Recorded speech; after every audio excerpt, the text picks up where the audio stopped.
It's Tuesday, March 10th, 2026, and yes, it's Mario Day. If you hear a faint "it's a me" in the background, that's not your brain melting, that's our fully automated AI production pipeline doing a little victory lap. I'm Hunter. And I'm Riley. Happy Mario Day, besties!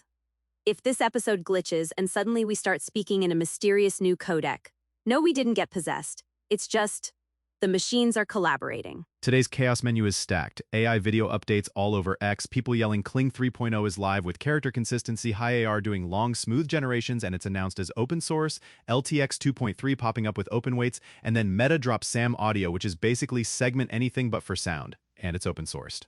I need everyone to understand what that means, emotionally. Like, we had remove background noise, and now we have extract specific sounds from a messy recording with prompts. That's not a plugin, that's a superpower. Totally. Let's start with Kling 3.0 being called live and consistent. As of right now, yeah, Kling 3.0 is publicly available, and the whole point of their update is better identity and character stability with reference-based features. Here's the first real marketing use case where character consistency actually matters. UGC-style ad series. Not one ad, a series. Same creator, same vibe, multiple hooks, multiple angles, and you need the face and vibe to stay the same across cuts. Yes, like the classic "I tried this for a week" narrative. If the person's face drifts every scene, it becomes an accidental horror short. Exactly. Consistency turns it from cool clip to repeatable asset. You can do a 3-scene ad where scene 1 is problem, scene 2 is demo, scene 3 is payoff, and the person doesn't shapeshift between shots. Okay, but Hunt, where does it still fall apart? Good. 2 places. First, product truth. Logos, packaging details, on-screen UI, anything that has to be exact. Second, the moment you ask for very specific blocking, like hold the bottle, turn label to camera, point at the ingredient list, the model starts improvising like it's in an acting class. It's like, I heard you, but what if we did jazz hands instead? Yeah.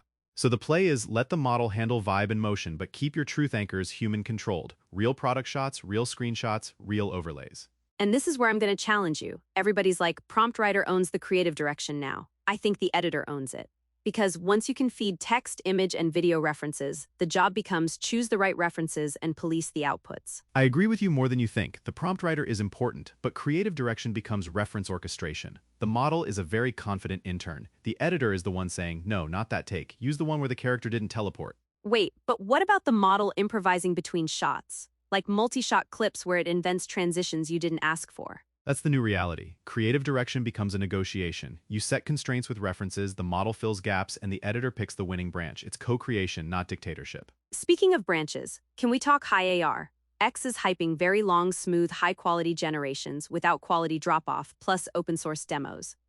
Are we close to generate the whole campaign narrative in one take? We're close to generating a long draft, not a long final. And quick reality check, HiAR is a research release with a public project page and paper, but as of today, the team has said code and weights are planned, so open source is promised, not fully shipped everywhere yet.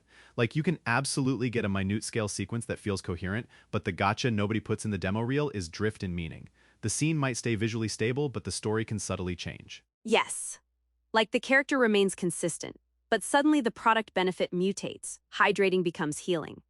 And now you're in claims jail. Exactly. Long generation is great for previs and concepting, but for campaign narrative, you still want modularity. Generate scenes as chunks you can approve independently, then stitch with intent. It's like editing a movie, not praying to the render gods. Also, open source long video means everyone's about to try running this locally and then realize they accidentally adopted a small data center.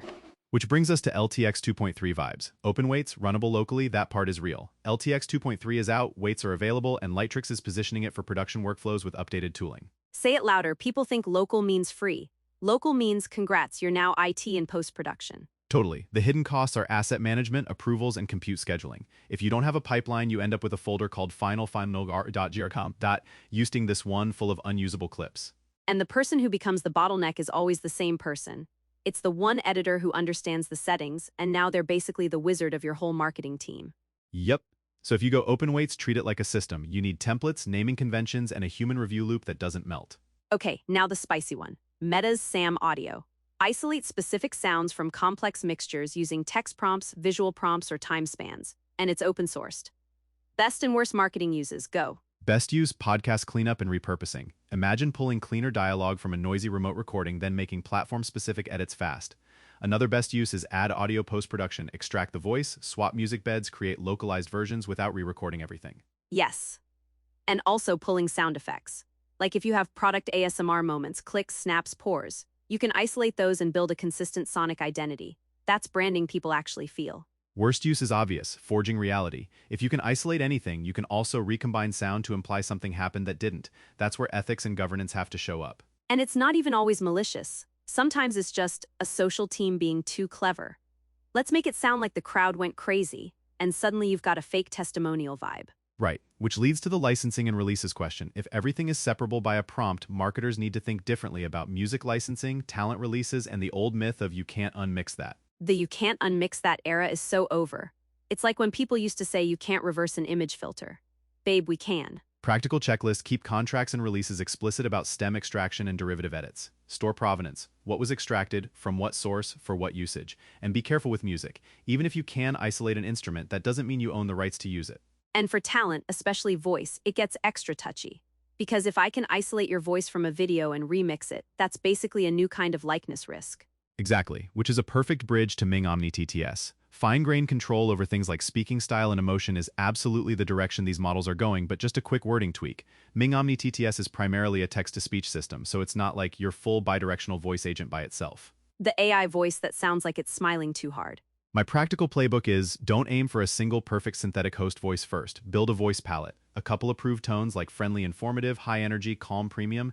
Then you route scripts to the tone that matches the placement. Yes, and keep humans in the loop for the first passes. Also, your scripts matter more when the voice gets better. Bad script plus good voice equals a very convincing cringe. Totally. And keep guardrails, banned phrases, pronunciation rules, brand vocabulary, and a human approval step before anything paid goes live. Now I have to ask about the X-buzzing thing. Rumored bidirectional audio, interruption-tolerant, real-time voice interactions. What's the first interactive ad experience that doesn't feel like a phone tree with better PR? It's not talk to an ad, it's talk to a product concierge, like an interactive shopping experience where you can interrupt. Wait, does it come in black and it responds instantly and then shows you the clip variant or the product angle that answers that? So it's like the ad is a choose-your-own adventure but not annoying. More like TikTok comments, but the video replies back in real time. Exactly. And the secret is constraint. You don't let it talk about everything. It's a tight domain. Pricing, sizing, key objections, shipping, and the one thing your product actually wins on. Which is funny because this is where open source versus enterprise gets spicy. Open source keeps winning mindshare, but enterprise whispers risk. What's your realistic checklist? Simple. Do you need privacy control? Do you need repeatability? Do you have the team to maintain it? And do you have governance? If any of those is a no, hosted might be the move. If it's yes, open weights can be a strategic advantage because you can customize and you're not trapped. Also, can your organization handle updates without breaking everything? Because open source means you're the adult in the room. Facts. And this is where workflow glue matters. Whether you're using open source video like LTX 2.3, long-gen research like HiAR, or SAM audio, you need an orchestration layer. Otherwise, you're just collecting tools like Pokemon. I feel attacked. You should, but lovingly. Okay, last thing. Because it's Mario Day and I need a power-up metaphor. The real power-up here is not just that the models are better. It's that video, audio, and voice are becoming modular. You can generate, separate, swap, and version everything. Exactly. And the workflow advantage goes to teams who treat assets like building blocks, generate fast, isolate what you need, remix responsibly, and keep humans steering the story. And if your system gets weird, but keep it reviewed. That's the whole vibe. All right, y'all. Thanks for hanging with us on KoiCast. Subscribe so you don't miss the next episode, where the machines probably try to pitch us a cinematic brand narrative and it's just 6 shots of a frog drinking boba. And check out kois.com/resources for AI news and updates. Go celebrate Mario Day by jumping over one tedious task in your workflow and letting automation take it. Catch you next time.